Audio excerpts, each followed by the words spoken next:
was a challenge to try and capture something as iconic as Alcatraz. You know about this. This is arguably the most famous prison in the world, and now you're in it. Just the space, the physicality of it, because it's quite claustrophobic.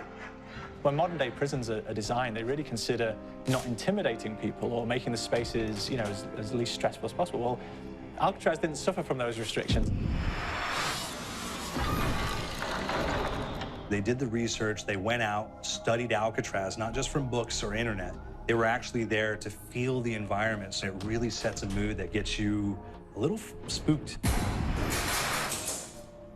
Well, we kind of started with the base layout of Alcatraz. The entire island we ended up roughing out in kind of a white box form, and then figuring out what play spaces we wanted to use out of that, what would be the most interesting areas to play in, and the connections between spaces, and spaces that the public doesn't necessarily get to go into. We really did a lot of pushing to really enhance that psychological horror aspect that we're really looking for. And this is a really good opportunity to really tell something special. Like I got stuck right through the gates to hell! This time around, I feel like it's been identified that there are these side missions that you're going to go out and try to accomplish. Al and the rest of the groups put together this escape plan, but the point is to get the parts and assemble this plane so they can get off the island.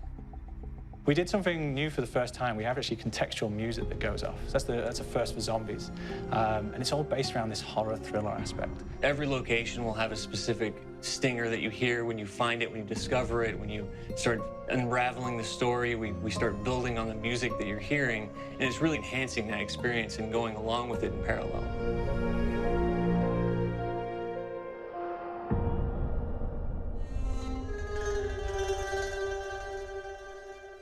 Because we wanted to embrace this kind of horror thriller element, we wanted character actors, guys who could really embody someone and then convey emotion. So that's why we went for guys like Ray Liotta, getting in that kind of guy, we wanted a frantic nature. So he plays a character called Billy Handsome, who's this kind of psychopath who would be employed by the mob to kill people in interesting ways. Chaz Palminteri, he plays a guy called Sal DeLuca, an old mob boss.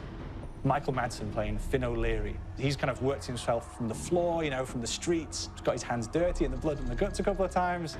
And then we had Joe Pantoliano, and he plays Arthur Arlington, who's nicknamed the Weasel. Those guys, they bring a quality and a subtlety and timing that you can't really identify or try to recreate. Bring it on, dirtbags! You start off in the afterlife mode, and that's just going to be what's going on. You're going to try to solve the mystery from the second you start. Afterlife, to me, brings a new element, like a new puzzle element. It forces me to think a little bit more or look for the clues or kind of think of zombies on a slightly deeper level.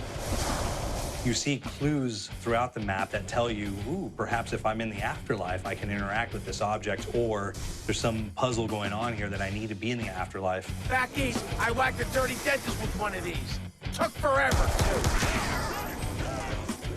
Alcatraz has a Civil War kind of fort background before it turned into a penitentiary.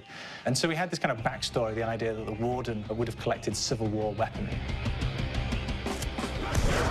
One of them is a blundergat. It's a fictional weapon, but the idea of the combination between a blunderbuss and a Gatling gun. And possibly, there might be a way of upgrading it to a more fantastical weapon that the players may find. You all gotta go sometime? You just went now. There's one main zombie, one big zombie that's going to come through and wreak havoc on your life. He'll lock down the perk machine, he'll close down the box, so you have to pay to get that open again, so you don't want him to interfere with your process. Now's a good time to pick a fight. Why you hurt me?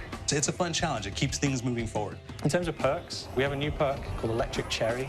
When you reload, it gives a shock around you, which scales over time. I was asking for it, greaseball.